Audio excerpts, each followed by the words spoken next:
Abused every day by her stepmother, the CEO's daughter with a broken leg screams for help without stopping. Morning arrived slowly over London, with that typical grey April sky, when the seasons seem confused between what was and what is yet to be. In the Kensington district, among discreet mansions and high walls, Robert Alton's house awoke to the soft sound of footsteps in the marble hallway. It was Clara moving through the residence, even before the sun had fully risen. At 10 years old, the girl already carried on her shoulders a responsibility that didn't match her age, but which she embraced with a silent, almost adult dignity. Robert Alton was a name that resonated in British business circles as a synonym for competence and vision. CEO of one of the country's largest construction companies, responsible for projects that changed city skylines, he was a constant feature on the covers of business magazines. His office, in the heart of Canary Wharf, occupied 2 entire floors of a mirrored building that reflected the sky and the ambitions of those who worked there. To those who knew him only from afar, Robert represented success personified. Tall, elegant, with a measured speech and a penetrating gaze, he commanded meetings with dozens of engineers and closed multi-million-pound contracts with the same serenity with which he drank his coffee in the morning. But behind that admired man lay a story of pain that few knew in depth. 3 years ago, Marina, his wife, had passed away unexpectedly. A sudden health problem, something doctors tried to explain with technical terms that sounded hollow in the face of the irreparable absence. Marina had been the balance of the home, the easy laughter that filled the hallways, the loving hand that combed Clara's hair before school, the soft voice that calmed Kyle when he woke up frightened at night. Her departure left a void. That seemed impossible to fill. Robert transformed. The man who once laughed easily became more serious, more distant. He plunged into work as if seeking refuge. His travels multiplied. Projects in Manchester, meetings in Birmingham, inspections in Liverpool. The company grew, profits increased, but the house remained silent, inhabited by a sadness that hung like a mist. Clara, still small, noticed the change in her father. She saw when he stopped looking at her mother's photos on the living room shelf. She noticed when he started dining in his office, avoiding the large kitchen table where they used to gather. It was in this context of poorly processed grief and accumulated absences that Patricia appeared. She first emerged as a discreet presence at a corporate event, then as a guest at a charity dinner, until, without anyone quite realizing how, she became part of Robert's routine. Young, only 28, Patricia possessed that beauty that drew attention without needing exaggeration. Her brown hair always neatly styled, elegant but discreet clothes, a smile that seemed perfectly rehearsed to convey friendliness without excess. She was careful in her approach. She didn't force her presence, didn't try to replace memories. She showed interest in the children in a way that seemed genuine. She asked about school, praised Kyle's drawings, listened to the stories Clara told about the books she read. Robert, tired of loneliness and seduced by the idea of rebuilding some normalcy for his children, allowed himself to believe that this was the beginning of a new phase. In a few months, Patricia was already frequenting the house regularly. A few more, and her clothes occupied half of the main closet. When the marriage proposal came, it seemed only the formalization of something already established. Clara observed everything with that sharp perception some children develop when they have to grow up too fast. She noticed small details that escaped her father's enamored gaze, the way Patricia's smile disappeared when Robert left the room, the tone of voice that subtly changed when she spoke on the phone, the way her eyes scanned the house, evaluating, calculating, as if she were taking a mental inventory of everything that existed there. But Clara was just a child, and children have no voice when adults have already made their decisions. So she swallowed her discomfort, forced a smile, and tried to convince herself that she was imagining things. Kyle, with his 5 years of preserved innocence, didn't perceive the nuances. For him, Patricia was simply the woman who now lived with them, who sometimes made pancakes for breakfast and other times didn't even appear before he left for school. The boy still lived in that magical universe of childhood, where toys come to life, where monsters only exist in cartoons, and where adults always know best. He missed his mother, of course, but her memory was already beginning to blur, mixed with photographs and stories Clara told before bed. The first months after the wedding passed with a certain superficial harmony. Patricia played the role she had chosen well. She organized the house, supervised the staff, ensured meals were ready. Robert felt relieved. The guilt he carried for leaving his children alone so often seemed eased by the presence of a substitute maternal figure. He traveled with more peace of mind, knowing that someone was looking after the children, someone who answered calls from school, who took them to the doctor if necessary, who was there. But slowly, like a tide receding in silence, Patricia's attention began to shift. Smiles became rarer, conversations at the table briefer. She started delegating tasks she once did personally. The cook who prepared meals was dismissed under the guise of economy, but the dishes Patricia served were increasingly simple, prepared without care. The children's clothes, once always clean and ironed, began to accumulate small stains, missing buttons. The routine of baths and bedtime stories was replaced by a tablet connected to YouTube while she locked herself in her room. Clara noticed every change with a tightening in her chest. She tried to compensate. She helped Kyle bathe, prepared his school uniform, checked if he had brushed his teeth. At night, when her brother was already asleep, she stayed awake listening to the sounds of the house, the television on in Patricia's room until late hours, the sound of glasses and bottles, low-toned phone conversations where she caught loose words she couldn't string into meaningful sentences but which left her uneasy. One day, returning from school, Clara found her bedroom door unusually open. Her first reaction was to check if Kyle was okay, and she found him playing in the living room. But when she entered her room, she noticed something was different. Small things out of place, drawers she was sure. She had closed, now ajar. The diary she kept under her mattress slightly shifted. A chill ran down her spine. Someone had touched her things. But why? What was Patricia looking for there? That night, during the silent dinner where only the sound of cutlery broke the quiet, Clara observed her stepmother with renewed attention. Patricia ate mechanically, her cell phone in her left hand, constantly replying to messages. Every now and then she looked up and caught Clara watching, then forced a quick smile before returning to the illuminated screen. Robert was traveling again, this time for a project in Glasgow that would require his presence all week. Before leaving, he had left detailed instructions, as he always did. Emergency numbers on the fridge, money for expenses, reminders about the children's schedules. Patricia had nodded patiently as he spoke, assuring him that everything would be fine, that he didn't need to worry. But as soon as his car disappeared down the street, something changed in her demeanor.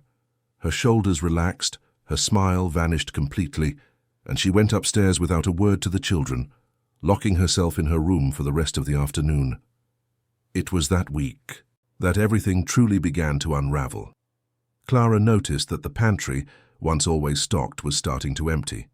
Patricia left the house at odd hours, returning with bags of new clothes for herself, but little food. Meals became increasingly scarce. Toast for breakfast, sometimes not even that. For lunch, plain rice and some fried egg. For dinner, reheated leftovers or quick sandwiches. Kyle began to complain of hunger between meals, and Clara started hiding biscuits and fruit in her closet, sharing with her brother when Patricia wasn't around. It was a secret between them, something that didn't need to be said aloud. The boy understood, even without fully comprehending, that something was wrong in that house, that it was better not to ask questions, not to draw attention. One morning, Clara woke up with a headache. It had rained during the night, and the room was damp, with a smell of mold that hadn't been there before. She went down for breakfast and found Patricia in the kitchen, smoking a cigarette with the window ajar, something she never did when Robert was home. Seeing Clara, she quickly put out the cigarette and left without saying good morning. The girl prepared milk for Kyle, took the remaining bread and sat at the table, feeling the weight of that loneliness that grew heavier each day. School was her only refuge. There, for a few hours, she could pretend to be a normal child, with normal problems. She talked with her friends about cartoons, participated in classes, always submitted her homework on time, but it was hard to maintain the facade. Some teachers began to notice that Clara was quieter, more distant. They asked if everything was all right at home, and she always answered yes, with an automatic smile she had learned to produce on demand. One day, her English teacher asked students to write an essay about family. Clara stared at the blank page for a long time. What to write? About the mother who was no longer there, about the father who was constantly absent, about the stepmother who pretended to be something she wasn't. She ended up writing about old memories, about popcorn and movie Sundays, about tight hugs and laughter in the kitchen. She wrote about a family that no longer existed, but that she kept whole in her heart. When she arrived home that day, she found Kyle, crying on the living room sofa. Patricia was on the phone, speaking loudly, annoyed with someone on the other end of the line. Clara picked up her brother and went upstairs with him to her room, asking gentle questions until she discovered the reason for his tears. Kyle had spilled juice on the new shirt his father had bought, and Patricia had yelled at him, saying he was a clumsy and ill-mannered boy who couldn't take care of anything. The boy sobbed as he repeated that it wasn't on purpose, that it was an accident. Clara felt anger rise in her throat like something physical, hot and suffocating. But what could she do? She was just a child. She had no voice, no power. So she did what she had been doing since her mother left. She swallowed her indignation, wiped her brother's tears, softly sang the song Marina used to sing, and waited until he fell asleep in her arms. At night, when the house finally fell silent, Clara lay in bed but couldn't sleep. She stared at the ceiling, listening to the distant sounds of the street. Cars passing, dogs barking in the distance, the wind rustling the garden trees. She thought of her father, so far away, so oblivious to everything happening there. She thought of calling him, telling him everything. But tell him what exactly? That Patricia no longer smiled, that meals were meager, that she felt lonely. It seemed so little, so impalpable. Robert would say she was exaggerating, that it was just an adjustment phase, that Patricia was doing her best. So Clara decided she needed to be stronger.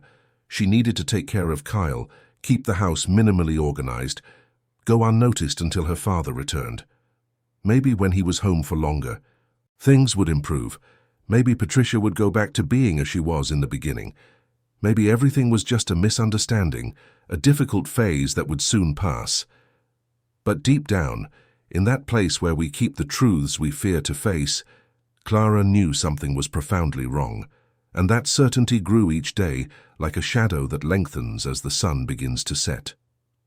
The following weekend, Robert finally returned. He arrived late at night, tired, his suitcase still unpacked and piles of papers to review. Patricia greeted him with a quick kiss and went upstairs to sleep, claiming a headache. Clara waited for her father to settle in his office before coming down, still in her pajamas, with the excuse of getting water from the kitchen. Robert looked at his daughter with that tired smile of someone carrying the world on their shoulders. He asked about school, about Kyle, if everything was all right. Clara opened her mouth to speak, felt the words forming, the urgency to tell everything. But then she saw her father's red eyes, his slumped posture, the weight of exhaustion in every movement, and the words died before they were born. He already had so many problems, so much responsibility. How could she add this burden?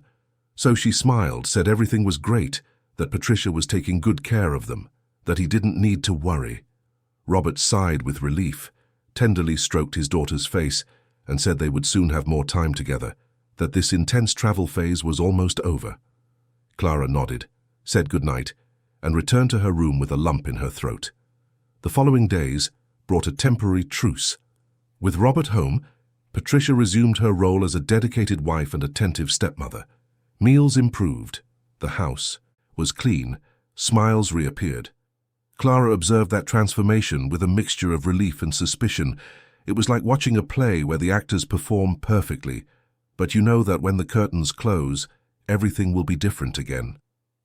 And she was right. A week later, Robert was called to an emergency meeting in Manchester. Another delayed project, another crisis to resolve.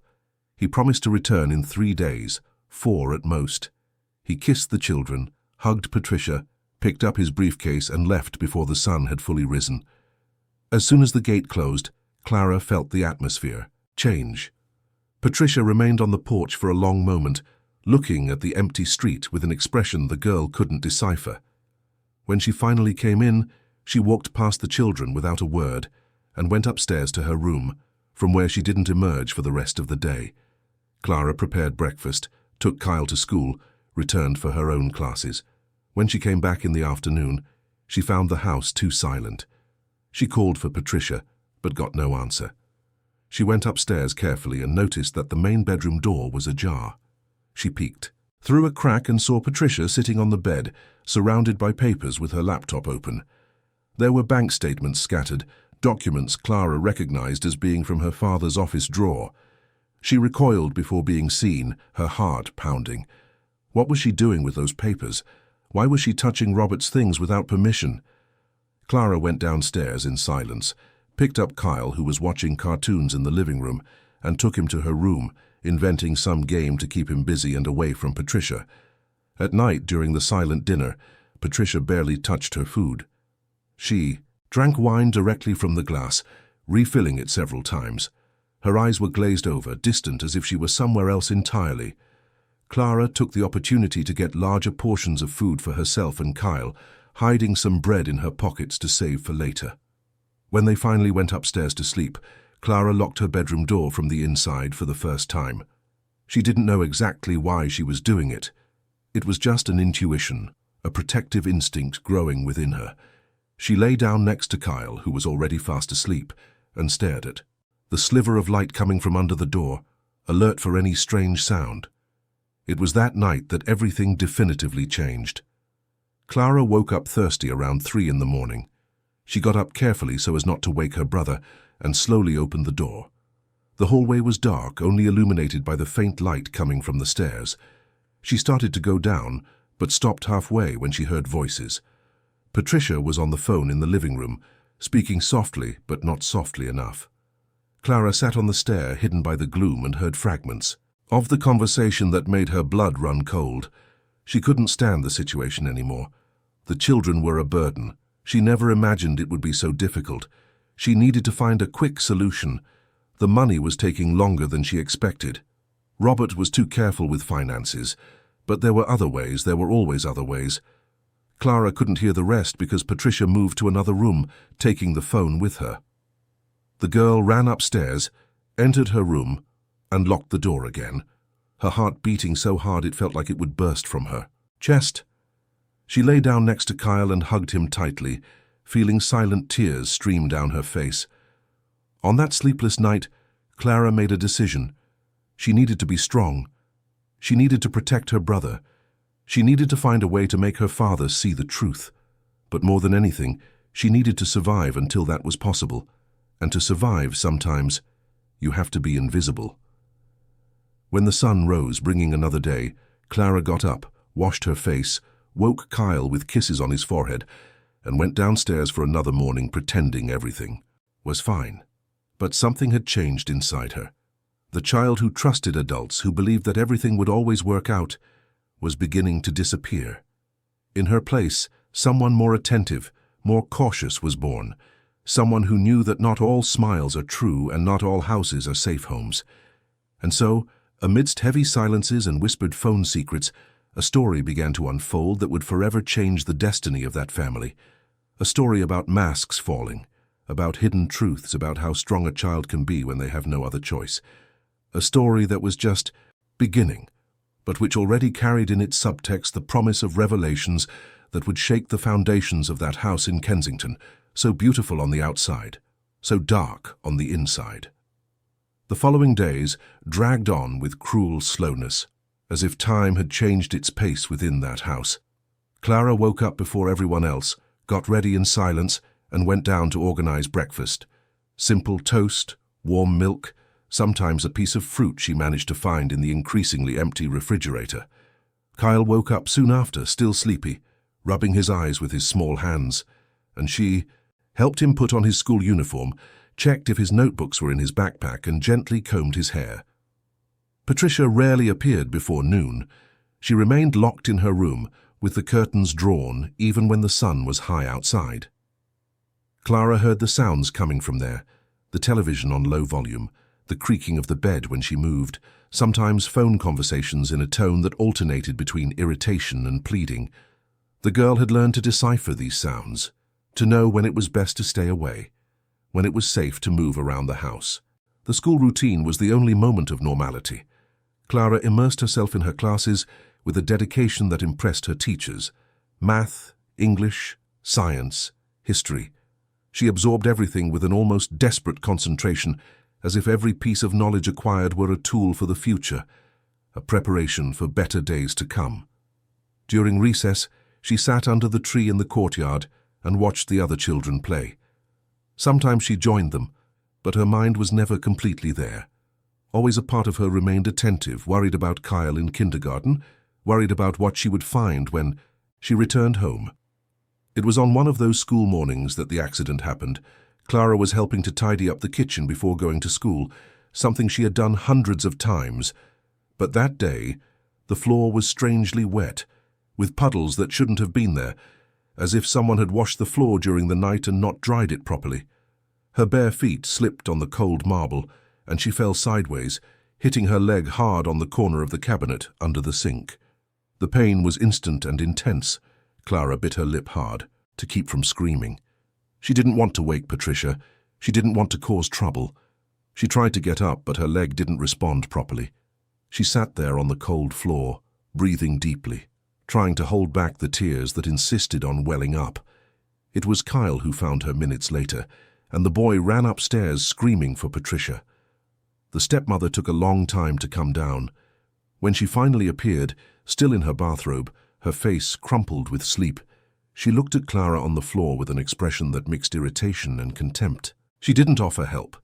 She didn't ask if she was okay. She just crossed her arms and uttered those words that would be etched in the girl's memory like an invisible scar. "You're as clumsy as your mother was, always causing trouble, always seeking attention. Get up from there and get ready for school." Clara felt those words like a slap. The mention of her mother said that way with that tone was a profanation. But she gathered strength from where she had none, leaned against the wall and managed to stand up. Her leg throbbed terribly, but she limped to her room, put on her uniform alone, grabbed her backpack and left for school holding Kyle's hand, who kept asking if she was okay. At school, the pain worsened. During physical education class, Clara sat on the bleachers, watching her classmates play dodgeball. The teacher noticed she was paler than usual and asked what had happened. Clara made up some story about tripping on her bedroom rug. The teacher examined her leg and frowned at the sight of the purple bruise that was already forming, swollen and warm to the touch. She suggested Clara see a doctor, but the girl assured her it was nothing, that it would pass. But it didn't pass. In the following days, the pain only increased. Clara could barely climb the stairs. She needed to lean on furniture to walk. Her leg was very swollen, with shades of purple, green and yellow spreading like a macabre watercolor. Patricia completely ignored the situation. She didn't ask how she was, didn't offer medicine, didn't show any concern. It was only when Robert returned from his trip, 4 days later, that the situation took another turn. He arrived late at night, as always, but upon seeing Clara, limping across the living room, his face completely changed. He knelt in front of his daughter, carefully examined her leg, and Clara saw in those eyes something she hadn't seen in a long time, genuine fear. "What happened? Why didn't anyone call me? How have you been like this for days without any care?" His voice trembled between concern and suppressed anger. Patricia came downstairs with studied calm, wearing her best, attentive wife smile, and explained that it had just been a silly fall, that Clara hadn't complained much, that she thought it was just an unimportant bump. Robert looked at his wife with an expression Clara couldn't interpret, but said nothing.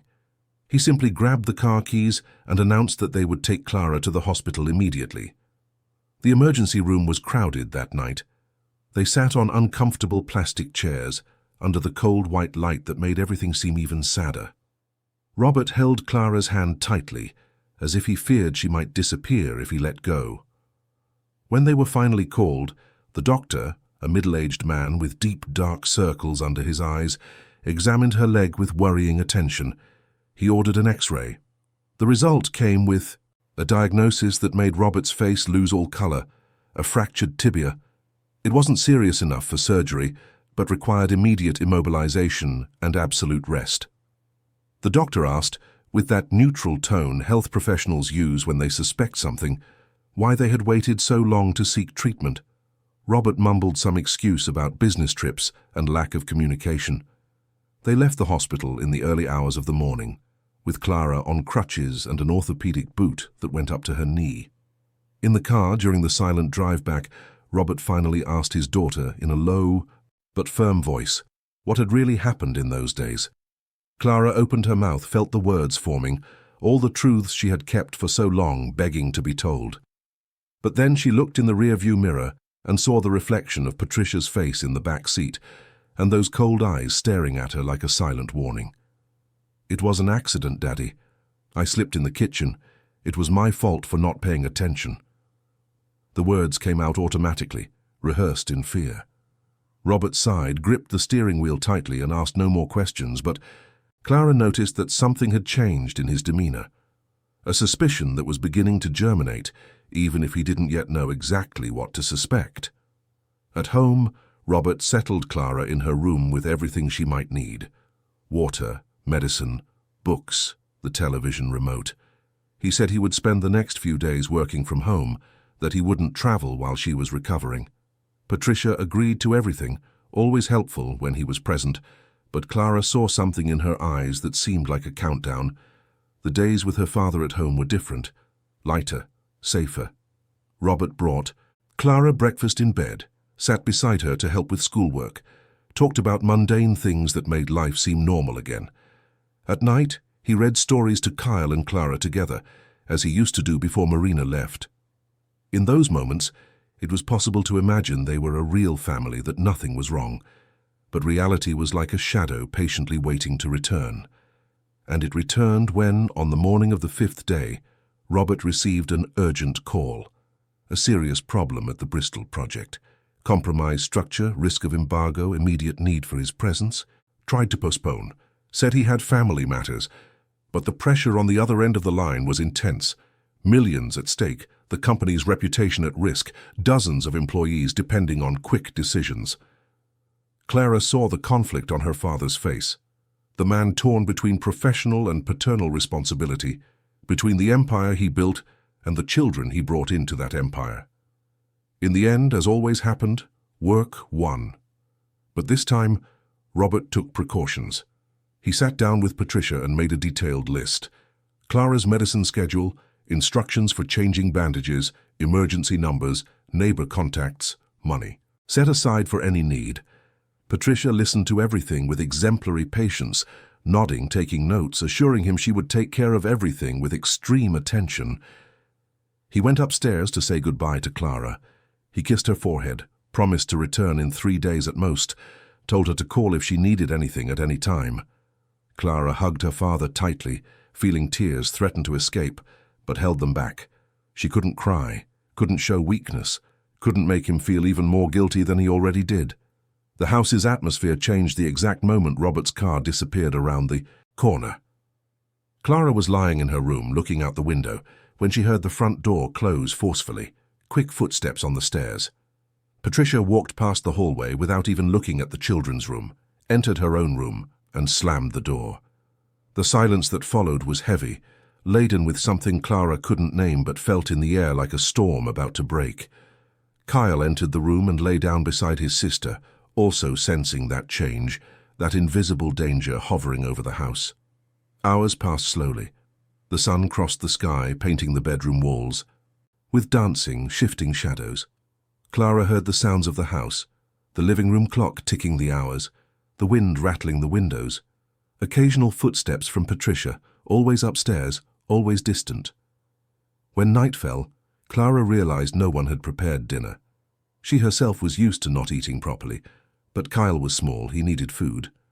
She tried to get up, but her immobilized leg made everything difficult. With effort, she managed to reach her crutches and slowly went downstairs, each step a small torture.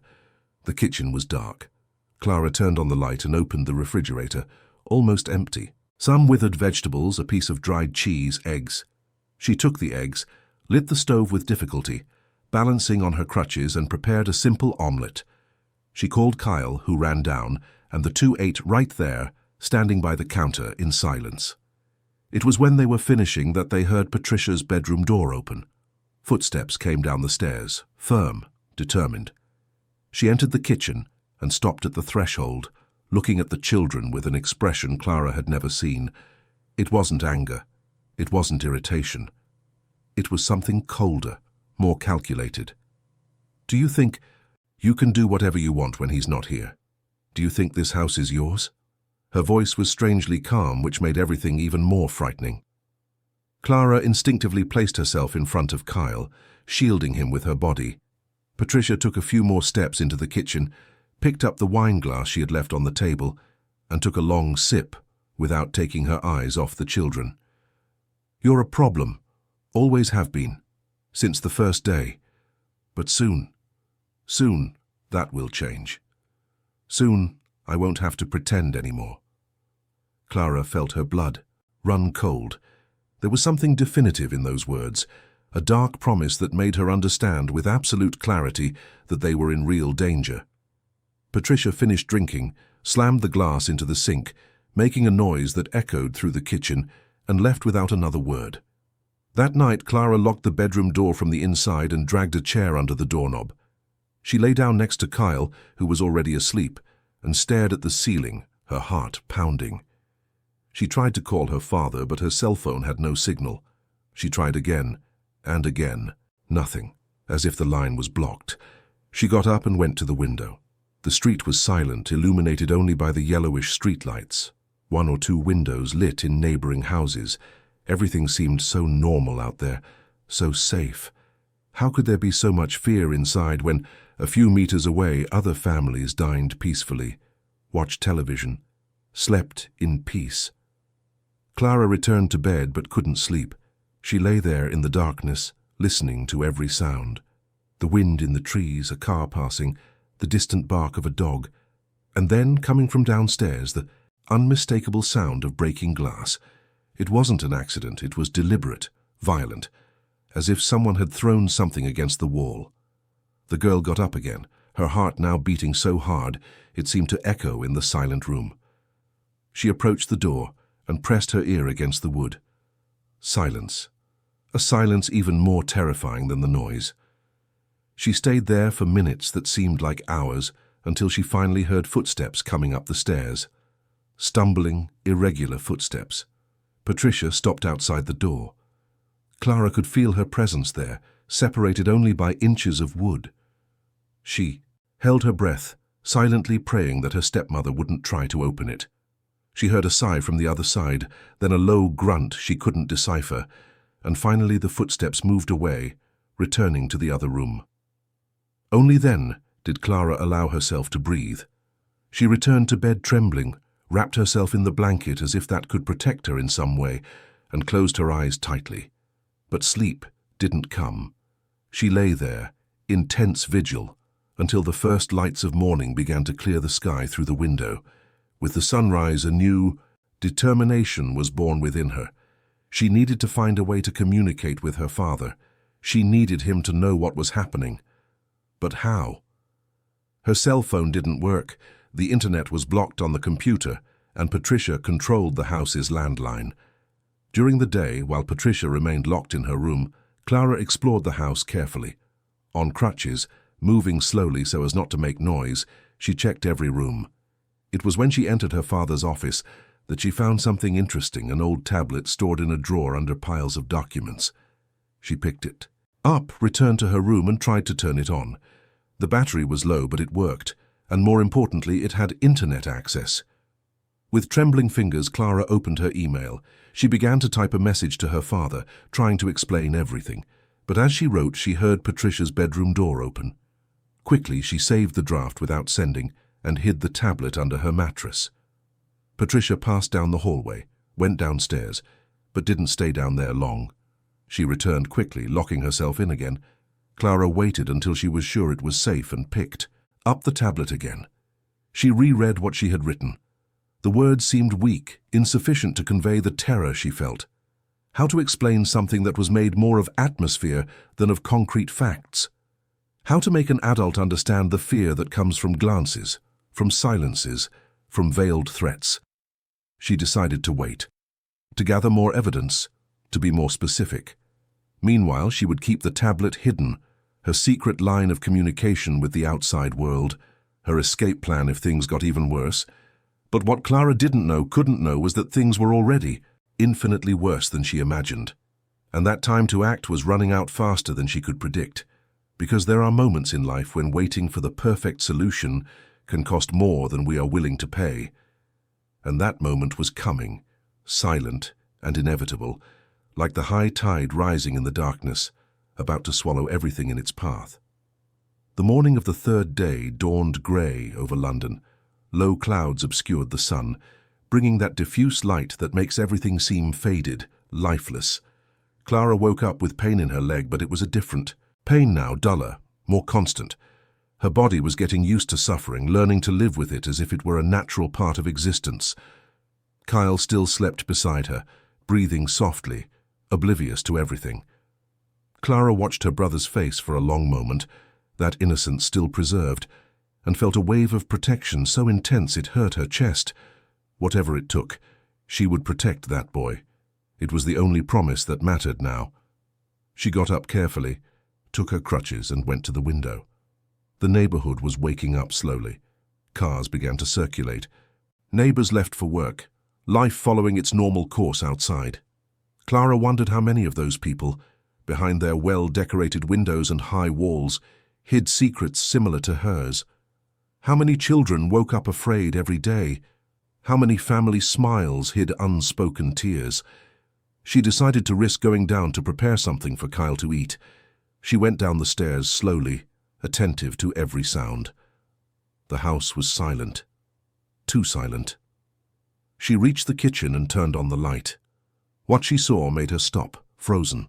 The refrigerator was open, the door ajar, revealing an almost completely empty interior. On the floor next to the table, scattered shards of glass. The glass Patricia had drunk from the night before, broken into irregular pieces like fallen stars. Clara dodged the shards and opened the cabinets, one by one. Almost nothing. Some old cans, packages of pasta, a box of cream crackers. She took the biscuits and went upstairs again. Each step a small victory.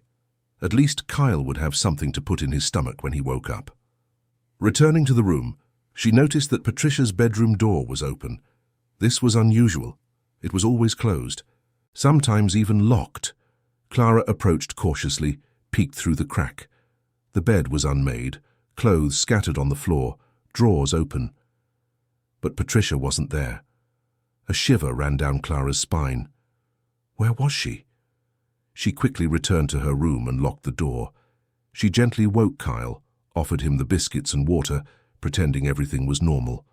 The boy ate in silence, still sleepy, asking when their father would return. Soon, Clara lied. Very soon. But she herself no longer believed it. She had tried to call Robert several times using the hidden tablet, but all calls went straight to voicemail. She had sent messages that remained unread. It was as if an invisible barrier existed between them and their father, preventing any communication. The hours dragged on. Kyle played with his toy cars on the bedroom floor, creating elaborate stories where he was a hero who saved the day. Clara tried to concentrate on a book, but the words danced on the page without making sense. Her mind couldn't focus on anything beyond the constant fear, the feeling that something terrible was about to happen. Around noon, they heard the front door open and close, footsteps on the stairs, slow, heavy. Clara sat up straight in bed, all her muscles tense. The footsteps stopped outside the door. Then, Patricia's voice, strangely calm, almost sweet. "Children, I'm making lunch. Come down in 10 minutes. Clara and Kyle exchanged glances. The boy was already getting up, always obedient, but Clara held his arm. Something was wrong. Patricia never cooked, never invited them to meals with such a kind tone. It was a trap, it had to be. But what could they do? Stay locked in the room forever? Kyle was hungry and so was she. Maybe she was just paranoid, seeing danger where there was none. Maybe Patricia had really decided to try harder, make a decent lunch, act as she should. They went down together, Kyle holding Clara's hand, who leaned on her crutches. The house smelled of food, something that hadn't happened in days. They reached the kitchen and found Patricia at the stove, stirring something in a pot. She turned when she heard them enter, and the smile she offered was too wide, artificial, like a poorly fitting mask. "Sit down. It'll be ready soon." Clara helped Kyle onto a chair and sat beside him, keeping him, always within reach. Patricia served the plates, rice, beans and chicken. Simple food, but more substantial than anything they had eaten in recent days. She placed the plates in front of them and returned to the stove, filling her own plate. Kyle immediately picked up his fork, but Clara stopped him with a gentle touch. She waited for Patricia to sit down, waited for her to start eating. Only then did she let Kyle begin his meal. She herself ate slowly, observing everything, attentive to every movement of her stepmother. Patricia ate mechanically, her gaze lost somewhere beyond the wall. Every now and then she picked up a glass of wine she kept next to her plate and took long sips. The silence was broken only by the sound of cutlery against crockery. No one spoke. There was nothing to say. When they finished, Patricia cleared the plates without a word. Clara got up to help, but her stepmother made a sharp gesture with her hand, indicating she should stay seated. She washed the dishes in silence, each movement precise, controlled. Then she turned, drying her hands on a dishcloth, and finally spoke. "Your father called earlier today. The Bristol project is worse than he thought. He'll be delayed a few more days." Clara felt her stomach clench. She didn't believe a word. Robert always called to speak to them directly, always. He would never send messages, only through Patricia. But she said nothing, just nodded. "You'll stay in your room today. I have things to deal with. I don't want to be disturbed." It wasn't a request. It was an order. Clara took Kyle's hand and went upstairs as fast as her crutches allowed. As they reached the hallway, they heard the key turning in the front door lock. The sound echoed through the house like a sentence. They were locked inside. Back in her room, Clara went straight to the tablet's hiding place. She tried to call her father again. Nothing. She tried to send messages. They didn't go through. It was as if the connection had been blocked somehow. Frustration and fear mingled inside her in equal proportions. Kyle began to get restless. He wanted to go downstairs. He wanted to play in the garden.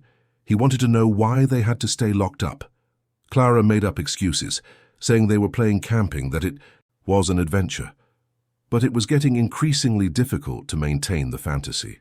In the afternoon, the heat increased. The room became stuffy, the air heavy and difficult to breathe. Clara opened the window, but there was no breeze. Just that humid London heat that clings to the skin and makes everything more exhausting. Kyle began to complain of thirst. Clara had a bottle of water in the room, but it was half empty. She needed to conserve it. She didn't know when they would have more. The hours passed with torturous slowness. Clara tried to entertain her brother with stories, with invented games, with anything that would keep him distracted.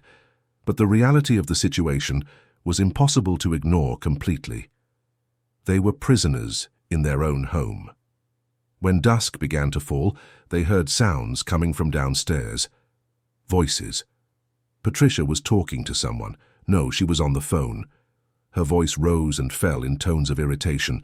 Loose words reached the room. Money, account, time, solution. Clara leaned against the door, trying to hear better. Kyle was lying on the bed, finally quiet, almost asleep. Patricia's voice grew louder, more desperate. "You don't understand. I can't take it anymore. Those children are a prison. He's taking too long. The money didn't come through as we planned. I need another way. You said you had another way." Silence as she listened to the person on the other end. Then, softer, but Clara could still hear. "I don't care about consequences anymore. Do what you have to do. Just get it over with." The phone was slammed down forcefully. Quick footsteps through the house, doors banging. Clara backed away from the door and returned to bed, her heart pounding. These were no longer just veiled threats. It was a plan. Patricia was planning something concrete, something definitive. That night, Clara didn't sleep a single minute. She sat on the bed, her back against the wall, watching the door. Beside her, Kyle slept peacefully, oblivious to the danger. She held one of her brother's toy cars, squeezing it tightly as if that could give her some courage. The house was completely silent now. Not even the normal sounds of the night, the creaking of wood, the wind in the trees. It was as if everything was holding its breath, waiting. It was then that Clara noticed something. A low sound, almost imperceptible, a rustling coming from inside the room. She got up slowly, following the sound. It came from the corner wall near the closet. She approached and noticed a small ventilation grate she had never seen before. She put her hand near it and felt fresh air, a current of air coming from outside, a ventilation duct, old, probably part of the house's original system. Clara knelt, ignoring the pain in her leg, and examined the grate more closely. It was small, but perhaps big enough for a child to pass through, and more importantly, she felt the fresh air indicating it led outside, probably to the backyard. An idea began to form in her mind. Dangerous, perhaps impossible, but it was an idea, a possible escape route. In the following days, Clara worked in secret. Every time Kyle slept, every time she was sure Patricia was away, she examined the duct. The grate was held by old rusty screws. Using a hook she improvised from a wire hanger, she began to loosen them millimeter by millimeter. The work was exhausting and painful. Her fingers bled, her nails broke, but she didn't stop. She discovered that behind the grate there was old cement, damp from the condensation that had accumulated there for years. With patience and determination, she began to dig it out, using everything she could find. Spoons she had hidden from the kitchen, a piece of metal from a broken toy, even her own hands. Every inch gained was a small but significant victory. The hole was slowly widening, very slowly. Clara knew she would need time, perhaps days, perhaps weeks. But she didn't know if they had that much time. The situation with Patricia worsened each day. She barely left her room now, and when she did, it was only to get more wine or answer strange calls. She completely stopped bringing food up for the children. Clara had to start going downstairs during the night, when she was sure Patricia was asleep, to get whatever she could find in the kitchen, crumbs, leftovers, anything. Kyle began to visibly lose weight. His cheeks, once chubby and rosy, became hollow. His eyes seemed larger on his small face. He complained less and less, as if he were getting used to hunger, and that broke Clara's heart more than any crying. It was on one of those nights when Clara was digging the duct that she heard a strange noise coming from downstairs. She froze, listening intently. Footsteps. But they weren't Patricia's. They were heavier, masculine. Someone had entered the house. Low voices, a conversation she couldn't decipher, then the sound of something being dragged. Wood against wood. Clara dropped her improvised tools and went to the door, pressing her ear against the wood. The voices rose slightly in tone. Patricia and a man, arguing about something. Numbers, values, deadlines. Clara recognized some words. Bank account, transfer, the children's names being mentioned. Her blood ran, cold when she understood. Patricia was trying to access the money Robert had saved for Clara and Kyle. Savings accounts their mother had created before she left. Small fortunes saved for their future, and she was negotiating with someone to gain access. The conversation continued for a few more minutes, then she heard the front door open and close. The man had left. Patricia stumbled up the stairs, clearly drunk. She stopped outside the children's bedroom door, and Clara held her breath. For a terrifying moment she thought she was going to come in, but then the stepmother just laughed, a low bitter sound, and went to her own room. Clara returned to the duct with renewed urgency. She needed to speed up. They didn't have any more time. She worked now without worrying so much about the noise, digging with desperate force, even when her hands bled so much she could barely hold the tools. She continued even when her vision began to blur from exhaustion and pain. It was on a muggy afternoon, when the heat made the air almost solid, that Clara made a discovery that would change everything. She was looking for something in the room, some tool that could help with the excavation work, when she found a drawer she had never opened before. Inside it, an old notebook. She immediately recognized her mother's handwriting. With trembling hands, she opened the notebook. They were notes, observations, dates. She realized with a shock that they were notes about Patricia. Her mother had known Patricia.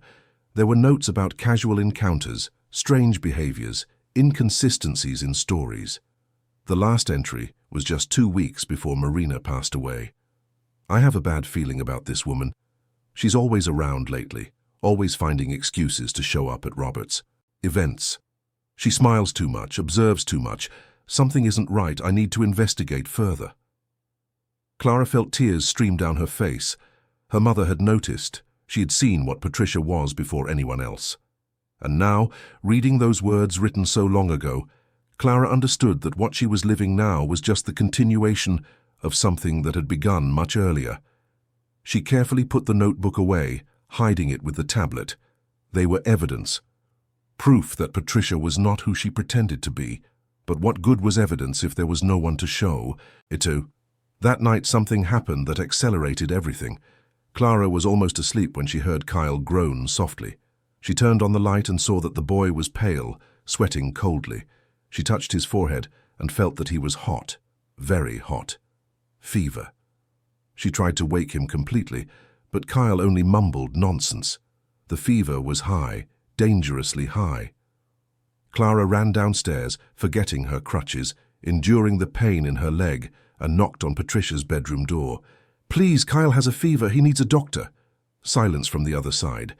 She knocked again, harder, more, desperately. Finally, the door opened. Patricia was in her bathrobe, her face flushed from wine, her eyes glazed over. "It's just a tantrum. Children always get fevers. It'll pass on its own."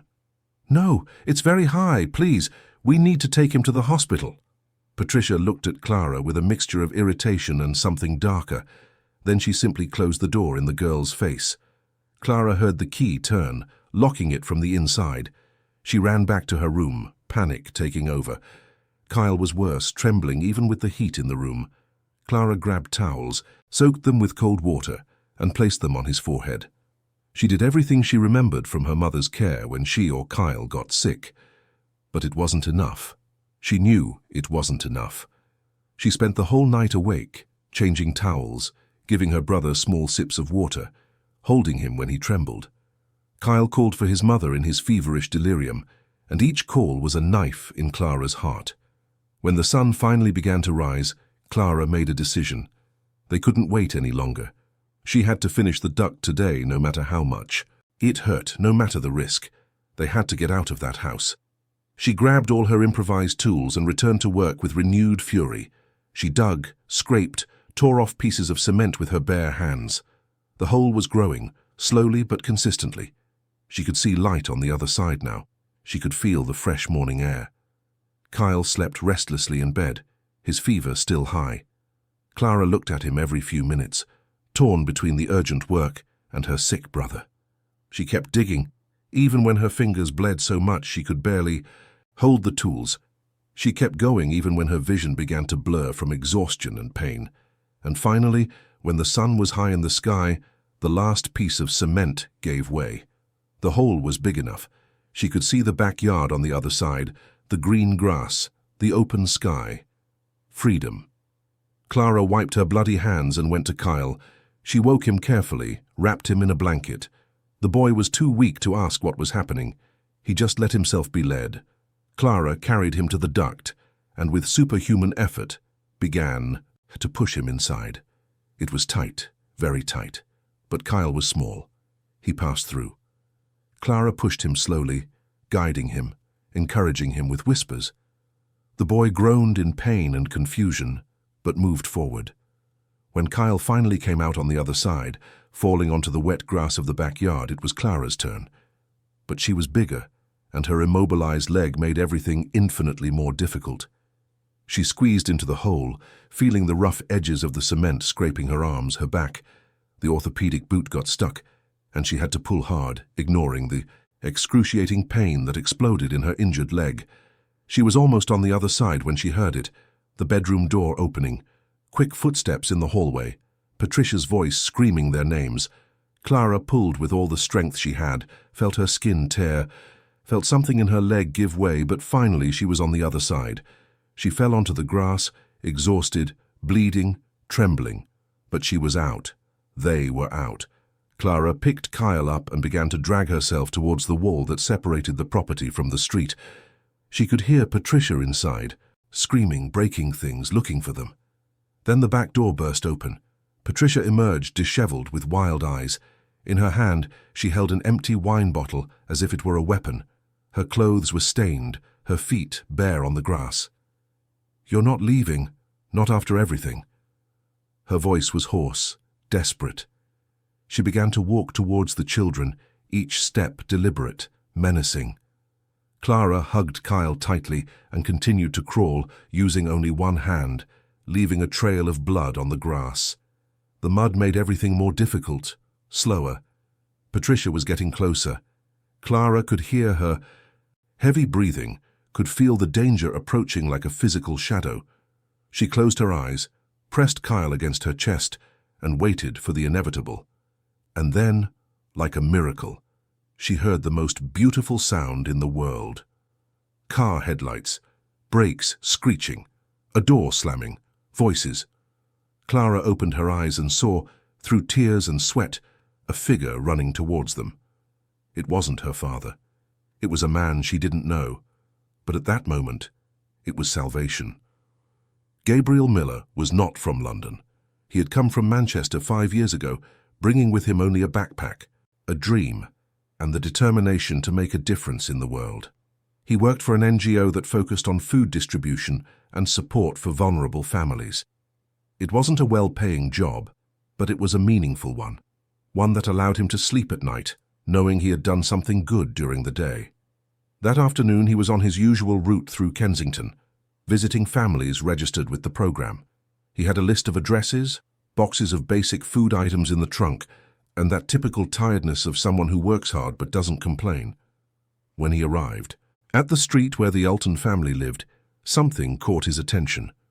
The house had all its curtains closed in the middle of the day, the garden was a little unkempt, an air of abandonment that didn't match the luxury of the neighborhood. Still, he rang the doorbell. It was part of the NGO's protocol to offer help to all houses on the route, regardless of appearance. He waited. Nothing. He rang again. Finally, he heard footsteps approaching. The door opened just a crack, and a woman appeared. Beautiful, well-dressed, but with red eyes and a defensive posture. Gabriel introduced himself, explained about the donation program. Patricia thanked him quickly, said they didn't need anything, that everything was fine. But something in her manner, in her haste to close the door, in the way her eyes avoided his, triggered an alarm in Gabriel's mind. He had worked with people long enough to recognize when something wasn't right. He was walking back to his car when he heard it. A low, muffled sound, coming from the back of the house, metal scraping cement or something similar. He stopped, tilting his head, trying to identify it. The sound came again, clearer now. And then, even more frightening, what sounded like a child's cry, stifled, distant. He turned back to the house. Patricia was at the living room window watching him. Their eyes met for a second, and Gabriel saw something in her eyes that made him make a decision. He wasn't leaving. Not yet. He walked to the side of the house, following the sound. There was a gate leading to the backyard, locked but low enough that he could see over it. He climbed the iron fence to get a better view, and what he saw made his heart race. 2 children, a girl and a small boy. The girl was on the ground, bleeding, dragging herself across the grass with her brother in her arms. And a woman, the same one who had answered the door, walking towards them with an expression that left no doubt about her intentions. Gabriel didn't think twice. He jumped the fence, ignoring the pain as his knee hit the metal, and ran. His shouts made Patricia stop and turn around. For a moment, the two stood there, looking at each other. Gabriel between her and the children, forming a human barrier. "Get out of the way, this is none of your business." Patricia's voice was altered, desperate. Gabriel didn't move. He knelt beside Clara, quickly checking her injuries. The girl was conscious but clearly in shock. The boy in her arms was burning with fever. They needed urgent medical help. "I've already called the police. They're on their way." It was a lie, but Patricia didn't know that. Gabriel saw the panic grow in her eyes, saw the exact moment she decided she had more to lose by staying than by fleeing. Without another word, Patricia ran back into the house. Gabriel heard her door slam, a car start. She was fleeing. But at that moment, all that mattered were the children. Gabriel took off his jacket and covered them both, picking up his cell phone to make the call he had said he'd made. Ambulance, police, extreme urgency, address. 2 children in danger, 1 in serious condition. While he waited, he held Clara's hand. The girl looked at him with immense eyes, full of fear but also something more. Relief, gratitude, trust. She tried to speak, but Gabriel asked her to save her strength. That help was on the way. The next few minutes felt like hours. Gabriel sat on the wet grass, with Kyle in his lap and Clara leaning against his shoulder, listening to the distant sound of sirens approaching. When the paramedics finally entered through the gate he had unlocked from the inside, he felt his legs weaken with relief. What followed was a whirlwind of activity. Paramedics examining the children, asking questions Gabriel couldn't answer. Police arriving, cordoning off the area, wanting to understand what had happened. Gabriel told everything he had seen, everything he had heard. The woman who had fled, the children's condition, the clear feeling that something very wrong was happening in that house. Clara was placed on a stretcher, Kyle on another. The girl refused to let go of Gabriel's hand, holding him with surprising strength for someone so weak. He got into the ambulance with them, still not fully understanding what he had gotten involved in, but knowing with absolute certainty that he had done the right thing. At the hospital, while doctors worked on the children, Gabriel sat in the waiting room giving his statement to a police officer. He explained about his work at the NGO, about the routine visit, about the sounds he had heard and the scene he had found. The officer wrote everything down with a serious expression, asking specific questions about the woman who had fled, about the state of the house, about any detail that could help. It was only when they mentioned the children's full names that Gabriel understood the magnitude of the situation. Clara and Kyle Alton, children of Robert Alton, the nationally known businessman. The story was beginning to take on proportions he hadn't imagined. Robert. They needed to find Robert. Gabriel asked if anyone had managed to contact him. The officer explained that they were trying, but he was in Bristol on a project, and so far the calls went straight to voicemail. Something about problems with the local carrier. While they waited, Gabriel thought, something about it didn't make sense. A businessman of Robert Alton's stature would never be completely incommunicado. There was always some form of contact. There was always someone who knew where he was, unless someone was deliberately blocking communication attempts. Hours later, they finally managed to locate Robert through his company secretary. The call was tense, with the man on the other end trying to understand what the hell was happening. His secretary had filtered all calls in recent days, following instructions Patricia had given, claiming they were from him.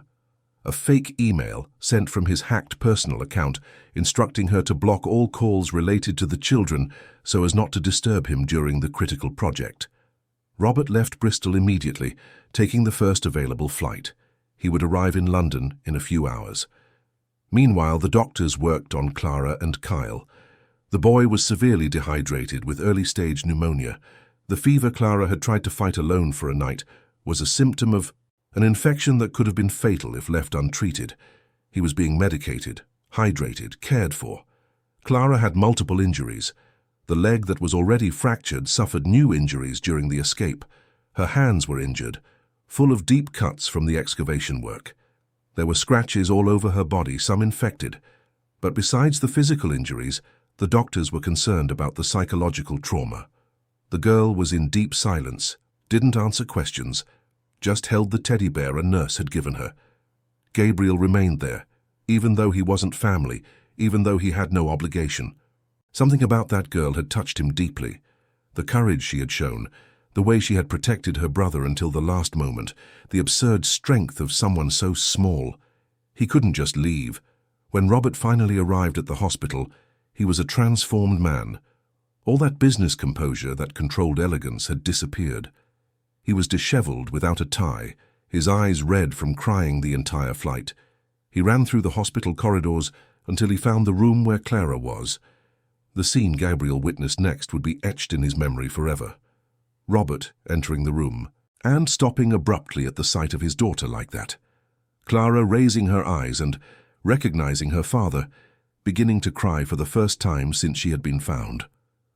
Robert running to the bed and hugging her with a desperation that was almost palpable, apologizing repeatedly, saying he should never have let that happen. Clara cried, leaning against her father's chest, all the fear and pain and loneliness of the past few days finally finding release. Robert stroked her hair, kissed her forehead, promised he would never leave her again, that he would stay there, that everything was fine now. Kyle, in the bed next to her, woke up with the noise and, seeing his father, extended his little arms. Robert went to him, picked him up carefully so as not to disconnect the IVs, and stayed there, holding his two children, the shattered family trying to reunite. Gabriel discreetly left the room, giving them privacy. He sat in the hallway, his back against the wall, and for the first time since everything had happened, he allowed himself to feel the full impact of the situation. His hands trembled. He thought about what could have happened if he had decided not to investigate that strange sound, if he had simply left as Patricia wanted. Two children could have... No, he didn't want to think about that. Later, when Clara and Kyle were resting, Robert went out to talk to the doctors, with the police, trying to piece together the nightmare that was unfolding. It was then that he saw Gabriel sitting in the hallway and recognized him from what the police had said, who he was. Robert approached, and for a long moment the two men just looked at each other. Then Robert extended his hand, but in the middle of the gesture seemed to change his mind and simply hugged Gabriel. It was a tight hug, laden with emotion, with gratitude impossible to express in words. "You saved my children. How can I thank you for that? How can I repay something like this?" Gabriel, uncomfortable with the intensity of the moment, took a step back. "I didn't do more than anyone should. I saw something was wrong, and I acted. You don't need to thank me." But Robert insisted that yes, he needed to do something. Gabriel, embarrassed, said the only thanks he wanted was to know that Clara and Kyle would be okay, that they would have the family they deserved. The following days were filled with painful revelations. The police investigated Patricia and discovered the full extent of her manipulation. She was not who she claimed to be. Her past was built on lies, forged documents, stolen identities. She had done this before in other cities with other men. She approached wealthy widowers, gained their trust, married quickly, and then worked to gain access to money and assets. Marina, Robert's first wife, had indeed noticed something wrong. The notebook Clara had found was handed over to the police and proved to be a fundamental piece of the investigation. Marina had begun to document Patricia's suspicious behaviors, who was already orbiting Robert's life even before she passed away. There was evidence suggesting that Patricia might have accelerated the deterioration of Marina's health through medication manipulation, but this was never conclusively proven. What became clear was the attempt to access the children's accounts, the systematic isolation, the deliberate neglect. Patricia had planned to make the children suffer an accident, something that would seem natural, thus clearing the way for a full inheritance. When Clara and Kyle disappeared through the duct, she panicked, knowing her plan had failed.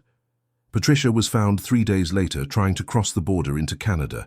She was arrested and charged with multiple crimes: attempted misappropriation, child abuse, unlawful detention of minors, identity fraud.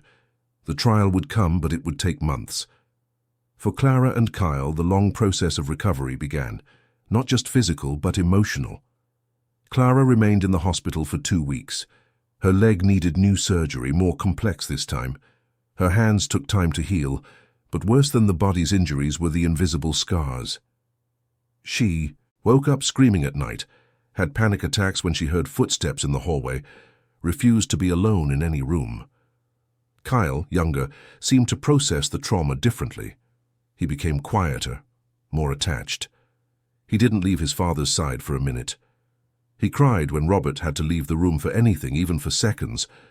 Robert, for his part, was devastated by guilt. How had he not noticed? How had his professional ambitions blinded him to the suffering of his own children? He took a leave of absence from the company, put other people in charge of his duties, and dedicated himself entirely to the children. Gabriel visited frequently, bringing books for Clara, toys for Kyle, and a calm presence that seemed to comfort everyone. Clara had become particularly attached to him, perhaps because he had been the person who was there at the most terrifying moment of her life, perhaps because he represented security now. They talked for a long time, Gabriel listening patiently as Clara, little by little, managed to talk about what she had experienced.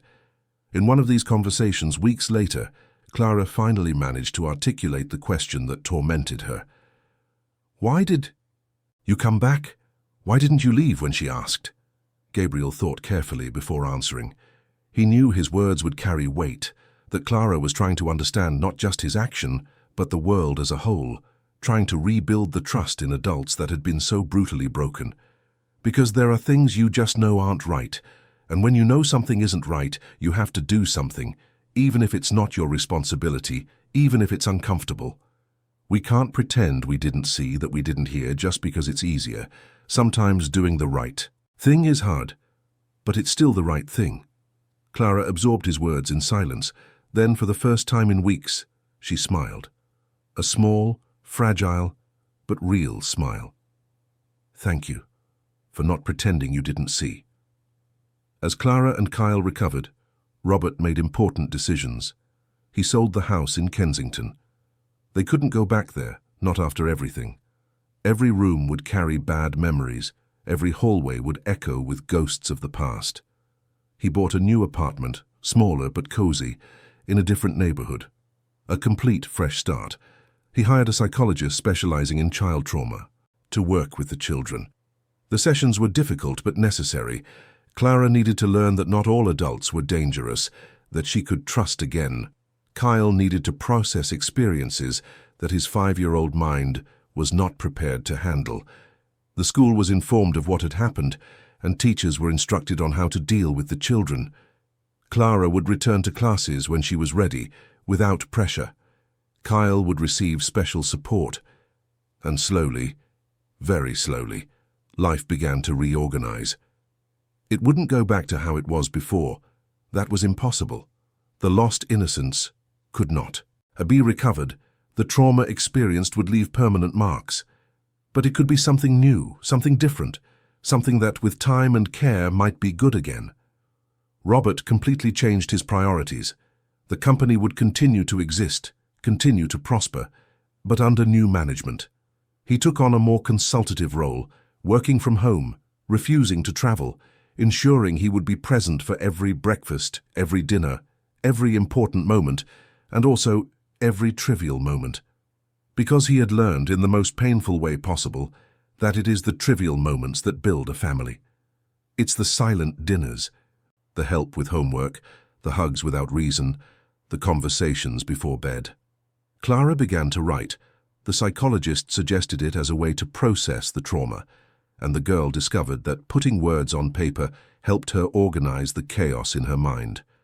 She wrote about her mother, about the difficult days, about fear, but also about hope, about Gabriel appearing when all seemed lost, about her father who, even having failed, was trying to fix things. Kyle started playing again, not in the same carefree way as before, but he played. His drawings, which were once colorful and cheerful, were now darker, full of menacing figures and scary houses. But little by little, brush strokes of color began to reappear. A sun here, a flower there. Signs that the child still existed beneath the trauma, waiting to bloom again. Gabriel continued to visit, now as a family friend. Robert insisted on paying for the university degree he had always wanted to pursue, a master's in social work. Gabriel resisted at first, but eventually accepted when he realized that for Robert, it was a way to channel his gratitude into something productive, something that would help more people in the future. 6 months after the rescue, on a quiet Sunday afternoon, the family was gathered in the living room of the new apartment. Robert read the newspaper. Kyle played on the floor with building blocks, and Clara drew in her notebook. Gabriel was there too. He had become a constant presence, part of the family in an unofficial but very real way. Suddenly, Clara looked up from her drawing and said something that made everyone stop. "Daddy, I wanted to go back to that house." The silence that followed was heavy. Robert put the newspaper aside, worried. "Why, my love? I left something there. Mom's notebook. I hid it with the tablet, but in the rush to leave, I forgot to pick it up. I want it back." Robert thought for a moment, then nodded. "I'll get it. You don't need to go there." But Clara shook her head. "I want to go. I need to go. As long as that house is a place that frightens me, it still has power over me. I need to go back there and realize it's just a house, that Patricia isn't there anymore, that she can't hurt me anymore." The psychologist had spoken about this, about the importance of confronting fears when she was ready. Robert wasn't sure if she was ready, but he saw the determination in his daughter's eyes and understood he needed to trust her judgment. The following weekend, they went together. Robert, Clara, Kyle, and Gabriel. The house was empty, already in the process of being sold. They entered through the front door, and Clara felt her heart race. But she stood firm. She climbed the stairs, each step a small victory over fear. She entered what had been her room, went to the hiding place under the mattress, and found the notebook exactly where she had left it. She held it against her chest, feeling tears stream down her face. But they weren't tears of fear. They were tears of overcoming, of closure. She looked around the room one last time, memorizing not the bad days but the good memories that had also existed there. Her mother reading stories, the games with Kyle, the moments of happiness that were also part of that space. "Let's go. I've got what I came for. We can go home now." And those words, simple yet powerful, marked a turning point. Home was no longer that place. Home was where they were safe, together, taking care of each other. Home was built of love and presence, not bricks and memories. Months turned into years. Clara grew, becoming a strong and determined teenager. She used her experience to help other children, volunteering at Gabriel's NGO, listening to stories of abuse and neglect with the empathy of someone who understands. She transformed her pain into purpose.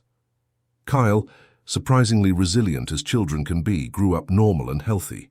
He had some peculiarities, a result of the trauma, but he was happy most of the time. Close to his father, protective of his sister, curious about the world. Robert never remarried. He had relationships, but always kept the children as his absolute priority. He learned that love is not just a feeling, it's action. It's being present. It's noticing when something is wrong. It's protecting even when it's inconvenient. And Gabriel, who had entered their lives by chance or perhaps by destiny, became the uncle who was not of blood, but of heart. The man who proved that there was still goodness in the world, that there were still people who do the right thing simply because it is the right thing. Clara and Kyle's story did not have the ending they would have chosen. It was not a fairy tale where everyone lives happily ever after without scars, but it was a story of survival, of courage, of love that persists even in the darkest circumstances. It was a story about how family is not just who we are born with, but who chooses to stay when everything falls apart. And in the end, perhaps that's what matters. Not the absence of pain, but the presence of enough love to help heal. Not the absence of fear, but the courage to face it. Not the unattainable perfection, but the constant effort to do better each day. Years later, Clara would write about her experience in a book that would help thousands of children in similar situations. She would dedicate the book to 3 people: to the mother who couldn't protect her but taught her strength, to the father who learned to be present, and to Gabriel, the stranger who became family by doing the simplest and most difficult thing in the world, realizing something was wrong and deciding to act. Because sometimes, all that separates a tragedy from a new beginning is a person willing to turn back when they hear a strange sound, a person willing to jump the fence, a person willing to stay. And in that family rebuilt from the ashes of despair, everyone learned the most important lesson, that true love is not just presence on good days, but especially on impossible days. It is the hand extended in the darkness. It is the voice that says, "You are not alone." It is the courage to start over, no matter how many times it takes. Because in the end, we are all survivors of some story. And if we are lucky, we find people along the way who help us transform survival into a full life. People who teach us that, despite everything, it is still worth believing. It is still worth trusting. It is still worth loving. And this, perhaps, is the most beautiful of silent revolutions, to continue believing in human kindness even after having seen its darkest face, to continue extending a hand even after having been hurt, to continue loving even knowing that love can hurt. Clara looked back now, not with bitterness, but with strange gratitude. Because that terrible experience had transformed her into who she was, someone strong, someone empathetic, someone who knew the real value of family and presence. She wouldn't wish that pain on anyone, but she also wouldn't deny the lessons she had learned. And as the sun set over London, painting the sky in shades of orange and pink, that imperfect but true family gathered once more. For a simple dinner, trivial conversations, genuine laughter. For another night where simply being together was enough, where love didn't need to be dramatic or perfect. It just needed to be real. And it was. Deeply, completely, savingly real. 3 years had passed since that day in the backyard. 3 years that felt like a lifetime when Clara stopped to think. Now 13, she sat on a park bench near the apartment, watching Kyle play football with other children. Her brother, now 8, ran and shouted with the typical energy of boys his age, as if those dark days were just a distant, almost unreal memory. But Clara knew they weren't. The marks remained, invisible but present.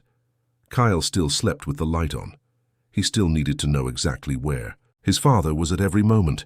He still had occasional nightmares that made him wake up screaming in the middle of the night, but he was better, much better. Clara also carried her scars. Her leg, though healed, ached on rainy days. Her hands had small white marks where the deepest cuts had been, but the worst scars were not these. They were the ones no one saw, the difficulty in fully trusting any adult who wasn't her father or Gabriel, the constant state of alert, always observing, always analyzing behaviors. The need to know where all exits were in any environment. Therapy helped. Clara still went twice a week and probably would continue to go for a long time. She wasn't ashamed of it.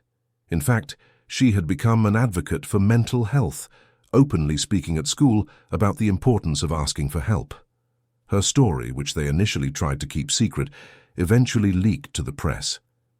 It was difficult at first, the pitying glances, the invasive questions, the whispers in the hallways. But Clara decided to use it to her advantage. She became a voice for children going through similar situations. She gave interviews, participated in campaigns, visited shelters. At just 13, she had already helped dozens of children find the courage to report abuse, to ask for help, to believe they could survive. A sound of laughter drew her attention back to the makeshift field. Kyle had scored a goal and was celebrating with his arms raised, pure and simple in his joy. Clara smiled. For him, for everything they had been through together, for still being there, alive and relatively whole. Robert appeared beside her, 2 bottles of cold water in his hands. He offered one to his daughter and sat on the bench. Watching Kyle play, father and daughter sat there in comfortable silence, a silence only possible between people who have weathered storms together. "How was the session today?"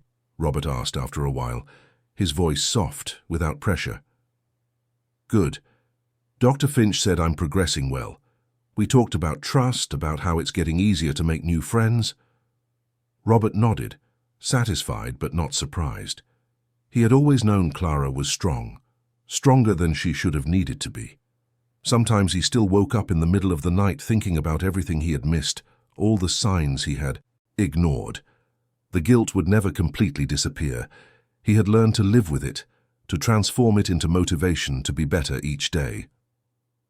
"Is Gabriel arriving today?" Clara asked, trying to sound casual, but unable to completely hide the excitement in her voice. "He should be here any moment. He said he was bringing a surprise for you both." Clara smiled. Gabriel always brought surprises, new books, different games, stories from his work at the NGO he now directed, thanks to the master's degree Robert had funded. He had become a central figure in their lives, the chosen uncle, living proof that genuine kindness still existed in the world. As if invoked by the conversation, Gabriel appeared at the park entrance, tall, with that characteristic calm stride, carrying a backpack. Kyle saw him first and ran towards him, jumping for a hug that Gabriel easily received, spinning the boy in the air before putting him back down.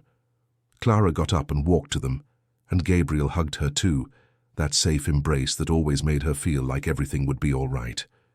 Robert reached them soon after, and there they stood, the four of them that family built from the ashes of trauma, united by bonds stronger than blood. "So what's the surprise?" Kyle asked, jumping with anticipation. Gabriel smiled mysteriously and opened his backpack, pulling out some envelopes. He handed one to each of them. Clara opened hers carefully and found tickets for an amusement park that had just opened on the outskirts of London. "I thought we could spend the day there next Saturday, all four of us. What do you think?" Kyle screamed with excitement, already planning aloud all the rides he wanted to try. Clara smiled, genuinely thrilled.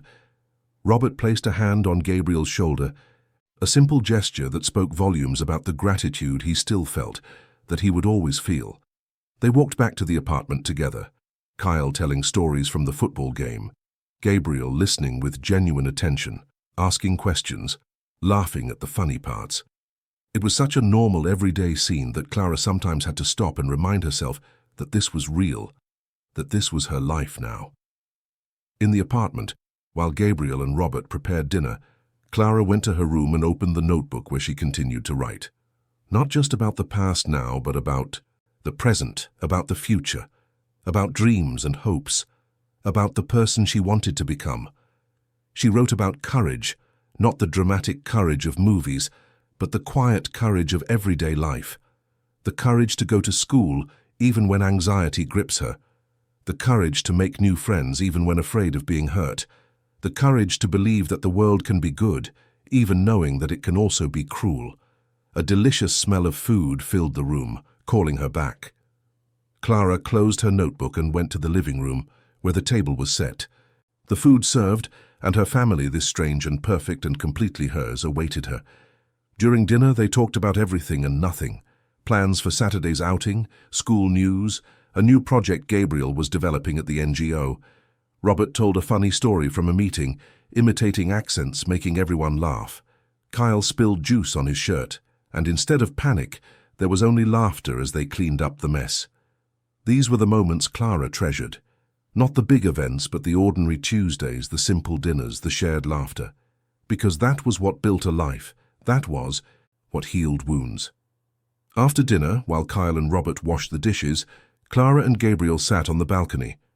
The night was clear, rare stars visible through the city's light pollution, but some managed to shine nonetheless. "You know what I realized today?" Clara said after a while. "That I'm happy, really happy. Not all the time, not perfectly, but happy.